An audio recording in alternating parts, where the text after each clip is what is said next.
দুনিয়ার সহজ রোদ তেল ছাড়া আমের ঝুরি আচার তৈরি করে নিন আম ফুরিয়ে যাওয়ার আগে, না হলে আফসোস হবে। এখনো বাজারে কাঁচা আম পাওয়া যাচ্ছে। 3টা আম ধুয়ে আমি গ্রেড করে নিয়েছি, একটু পেকে গেছে, কোনো সমস্যা নেই। আর এখানে আমি চিনি অ্যাড করে দিলাম 20 মিনিট। এটা কিন্তু আমি রেস্টে রেখে দিব, এর থেকে কিন্তু পানি বের হবে। এখন ঢাকনাতে ঢেকে দিলাম। আর এই ফাঁকে আমি 5টা শুকনা মরিচ আর এদিকে 1 চামচ পাঁচফোড়ন ফ্রাই করে নিচ্ছি হালকা আছে। এটাই হচ্ছে আমের আচারের মশলা।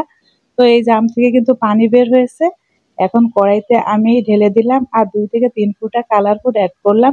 এটা অপশনাল, দিলেও হবে না দিলেও হবে। আর স্বাদ মতো লবণ অ্যাড করলাম।